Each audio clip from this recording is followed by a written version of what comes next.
State-of-the-art research. Industry-driven skilling.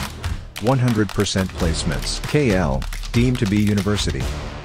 Vijayawada west నియోజకవర్గంలో కీలక పరిణామాలు చోటు చేసుకున్నాయి. కొద్దిసేపు క్రితమే జనసేన నేత పోతిరి మహేష్ వైఎస్ఆర్ కాంగ్రెస్ పార్టీలో చేరారు. ప్రస్తుతం విజయవాడ వెస్ట్ నియోజకవర్గానికి సంబంధించిన అంశాలు మనతో మాట్లాడడానికి అభ్యర్థి వెస్ట్ నియోజకవర్గ అభ్యర్థి షేక్ ఆసిఫ్ ఉన్నారు.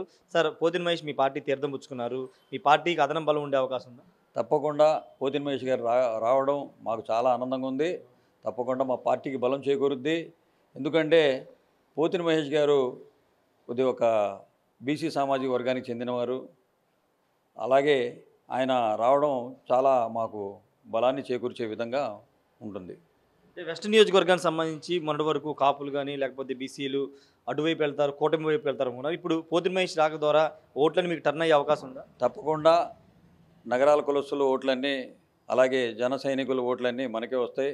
తప్పకుండా ఈ యొక్క పోతిరి మహేష్ గారికి పవన్ కళ్యాణ్ గారు ఎంత మోసం చేశారో ఈ యొక్క రాష్ట్ర ప్రజలందరికీ తెలుసు. నమ్ముకున్న వాడిని నట్టేట ముంచిన వాడు ఎవడైనా ఉన్నాడంటే పోతిరి మహేష్కి పవన్ కళ్యాణ్. మళ్ళీ పోతిరి మహేష్ గారు జనసేనానితో ఆయన ఎన్నో ధర్నాలు, ఎన్నో విధాలుగా పార్టీని నిలబెట్టారు. ఇక్కడ నిలబెడితే ఆయన పవన్ కళ్యాణ్ మోసం చేసి ఆ ఒక్క సీటుని బేరం పెట్టుకున్నాడు. మరి ఎంతమంది జన సైనికులు పల్లకిలు మోస్తారు? 4 రోజులేమో చంద్రబాబు పల్లకి మోయమని చెప్పి, 4 రోజులేమో మళ్ళీ ఇప్పుడు సుజనా చౌదరి పల్లకి మోయమని చెప్పడం ఎంతవరకు కరెక్ట్? అది ఏదైనా నాయకుడు అంటే ఒక మాట కట్టుబడి ఉండాలి, ఒక విలువలు గల నాయకుడే ఉండాలి, జగన్మోహన్ రెడ్డి గారి లాగా. అంతేగాని జన సైనికులను వాడుకోవడం, వదిలేయడం, ఇప్పుడు నేనేం చేయలేని చెప్పేయడం, భరోసా ఇవ్వకపోవడం. జగన్మోహన్ రెడ్డి గారు ఎవరైతే పార్టీకి ముందు నుంచి ఉన్నారో, ఎవరైతే పార్టీకి ఆకట్టుకుని ఉన్నారో, ఎవరైతే పార్టీకి కోసం కష్టపడ్డారో వాళ్ళని పిలిచి మరి టికెట్లు ఇవ్వడం జరుగుతుంది. మరి జనసేనాని చూడండి, ఆయన మొదటి నుంచి జన సైనికుల్ని వాడుకోవడం, వదిలేయడం. అందులో భాగంగానే ఈరోజు పోతిరి మహేష్ గారిని కూడా ఆయన వాడుకొని బీజేపీతో, తెలుగుదేశం చేతులు కట్టి కార్యకర్తల్ని, నాయకుల్ని అన్యాయం చేయడం. అంటే మీ నియోజకవర్గంలో మీ ప్రత్యర్థి సుజనా చౌదరి ఆయన ప్రచారం చేస్తున్నారు.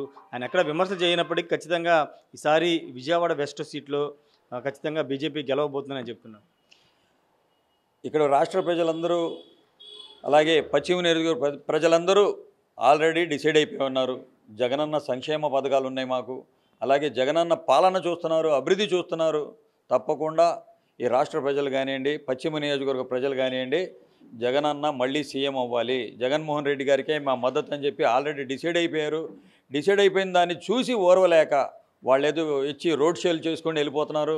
ధనంతో ఎవరినైనా కొనొచ్చు అని చెప్పి ఆలోచనలు చేస్తున్నారు. ఇది ఒక పశ్చిమ నియోజకవర్గం. ఈ పశ్చిమ నియోజకవర్గంలో కుల మతాలకు అతీతంగా ఉండే నియోజకవర్గం ఇది. ఇక్కడ డబ్బులతో ఎవరు కొనలేరు, ఎవరిని కొనలేరు డబ్బులతో. కావాలని చెప్పేసి ఆయన దగ్గర ధనం ఉంటే ఉండొచ్చేమో, కానీ ఆ ధనబలం చూపించి ఏదో పైరవీలు చేద్దాం, వాళ్ళు నాకు కట్టుకుందాం, వీళ్ళు నాకు కట్టుకుందాం అని చూస్తున్నారు. కానీ ప్రేమ అభిమానాలు గల ఉండే నియోజకవర్గం ఇది. ఆ డబ్బులకి అమ్ముడిపోయే నియోజకవర్గం కాదు. కావాలని చెప్పేసి ప్రజలకి పక్కదోవ పట్టించే విధంగా ఆయన ప్రయత్నాలు చేస్తున్నారు. ఎన్ని చేసుకున్నా సరే వైఎస్ఆర్ కాంగ్రెస్ పార్టీ ప్రభంజనం, వైఎస్ఆర్సీపీ అడ్డా పశ్చిమ నియోజకవర్గం. తప్పకుండా ప్రజల మద్దతు, ప్రజలు మమ్మల్నే ఓటు వేసి గెలిపిస్తారు. మళ్ళీ జగనన్నే సీఎం కావాలని చెప్పేసి ప్రజలు ఎదురు చూస్తారు. అంటే మీరు సామాన్యుడు అనే ట్యాగ్ లైన్తో ప్రజల్లోకి వెళ్తున్నారు, కానీ ఈ ఒక సామాన్యుడు సుజనా చౌదరి లాంటి వ్యక్తిని ఢీ కొట్టగలరా? అంటే సామాన్యుడు ఢీ కొట్టగలడో లేదో ఇంకా నెల 15 రోజుల్లో అంతా డిసైడ్ అయ్యి తెలిసిపోద్ది. తప్పకుండా ఢీ కొడతాను. నేను సామాన్యుడిని కాదని నేను అనట్లేదు. సామాన్యుడు ముందు ధనం పనికిరాదు. సామాన్యుడు అనేవాడు ఆప్యాయత, పలకరింపు ప్రజల్లో ఉండాలి. నేను స్థానికుడిని, ముఖ్యంగా నేను స్థానికంగా ఎన్నో అభివృద్ధి కార్యక్రమాలు చేస్తున్నాను. ఒక కార్పొరేటర్గా, ఒక చైర్మన్గా ఈ నియోజకవర్గంలో ఎన్నో సేవలు చేస్తున్నాను. ఒక సమన్వయకర్తగా పనిచేస్తున్నాను. నేను ఇక్కడ సామాన్యుడా ధనికుడా అనే కాదు, పేదలకి పెత్తందారులకు జరిగే యుద్ధంలో ప్రజలందరూ పేదల పక్షాన, జగనన్న పక్షాన నిలబడి సపోర్ట్గా ఉంటారు. తప్పకుండా ధనికులు ఎవరు వచ్చినా సరే, మాకు ఇంతకుముందు చాలామంది ధనికులు వచ్చారు, వెళ్ళిపోయారు. వాళ్ళ పబ్బం గడుపుకొని వాళ్ళు వెళ్ళిపోయారు.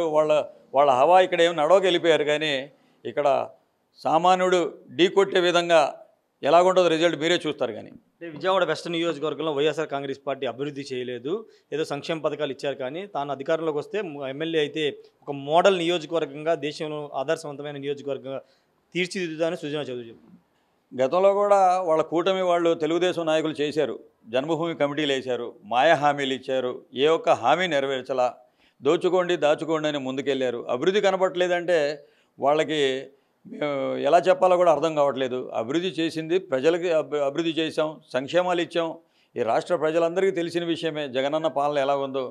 ఏదో పచ్చ మీడియా ఏదేదో రాతలు రాసుకొని ఏదేదో ఏమి అభివృద్ధి జరగలేదు అని చెప్పి రండి, మేము చూపిస్తాం, మేము ఎక్కడెక్కడ అభివృద్ధి చేసాం, ఎన్ని కోట్ల రూపాయలు ఖర్చు పెట్టాము నియోజకవర్గ స్థాయిలో, ప్రతి డివిజన్లో ఎలా ఖర్చు పెట్టాము, ఏ ఏరియా ఎంత డెవలప్మెంట్ చేసామని మేము చూపిస్తాం.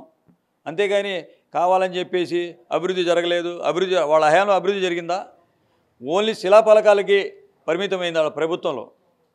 శిలాఫలకాలకి పరిమితమయ్యి ఏ ఒక్క రోడ్లు కానీ ఏ ఒక్క హామీలు నెరవేర్చలేదు, ఏ ఒక్క అభివృద్ధి చెందలేదు. ఈరోజు అభివృద్ధిని చూసి నోచుకోలేక అభివృద్ధి అవ్వలేదు వాళ్ళు అంటున్నారు, కానీ ప్రజల ముందుకు రండి, ప్రజాక్షేత్రంలో తేల్చుకున్నారండి అభివృద్ధి జరిగిందా లేదా అనేది. ప్రధాన రహదారులు ఉన్నాయి, టీపీ రోడ్డు, గణపతిరావు రోడ్డు 6-7 కోట్ల రూపాయలతో నిర్మించడం జరిగింది. చిన్నపాటి వర్షానికి జలమయం అయిపోయేది. మరి ఈరోజు స్థానిక ప్రజలు చాలా ఆనందంగా ఉన్నారు, మంచి అభివృద్ధి చేసి చూపించాం, చేసి వెళ్ళి మేము ఓటు అడుగుతున్నాం, దాంట్లో సందేహం లేదు. వాళ్లే ముందొచ్చుకు వచ్చి బ్రహ్మరథం పడుతున్నారు, మళ్ళీ జగనన్నకి మేము ఓట్లేసి గెలిపిస్తాం, మళ్ళీ జగనన్నే రావాలని చెప్పేసి. అరే వాలంటీర్ల మీద విరుచుకుపడ్డారు వాళ్ళు, వాలంటీర్ వ్యవస్థని పక్కదోవ పట్టించే విధంగా ప్రయత్నాలు చేశారు. వాలంటీర్ లేకపోతే ఒక నెల ఎంత ఫస్ట్ తారీఖు ఎంత ఇబ్బంది పడ్డారు పెన్షన్దారులు మీరు అందరికీ తెలిసిన విషయమే. కావాలని చెప్పేసి పవన్ కళ్యాణ్ అలాగే చంద్రబాబు నాయుడు ఈ సుజనా చౌదరులు కావాలని చెప్పేసి వైఎస్ఆర్ కాంగ్రెస్ పార్టీ మీద బురద జల్లే కార్యక్రమాలు పెట్టుకున్నారు. తప్పకుండా దేవుడి ఆశీస్సులు, ఈ నియోజకవర్గ ప్రజలు, ఈ రాష్ట్ర ప్రజల ఆశీస్సులు జగనన్నకి నాకు ఉన్నాయని చెప్పేసి ఈ మీడియా సందర్భంగా తెలియజేసుకుంటున్నాను. మొత్తంగా అయితే ఖచ్చితంగా విజయవాడ వెస్ట్ నియోజకవర్గ ప్రజలు జగన్ ఆశీస్సులు తనకున్నాయి. ఖచ్చితంగా విజయవాడ వెస్ట్ నియోజకవర్గాన్ని గెలవబోతుందని చెప్తున్నారు. ఇది వైసీపీ అడ్డా అని ఆసిఫ్ చెప్తున్నారు. ఎంతమంది వచ్చినా, బడా నేతలు వచ్చినా, ఎంతమంది వచ్చినా తన గెలుపుని ఆపలేరని చెప్తున్నారు. పోతిన మహేష్ రాక ఖచ్చితంగా మా పార్టీకి బలం చేకూరుస్తుందని ఆసిఫ్ చెప్తున్నారు. Camera person నానితో Rayesh RTV Vijayawada నుండి. మరిన్ని వీడియోస్ కోసం ఛానల్ ని సబ్స్క్రైబ్ చేయండి, లేటెస్ట్ అప్డేట్స్ కోసం వాట్సాప్ ఛానల్ ని ఫాలో చేయండి అండ్ లింక్ డిస్క్రిప్షన్ లో ఉంది.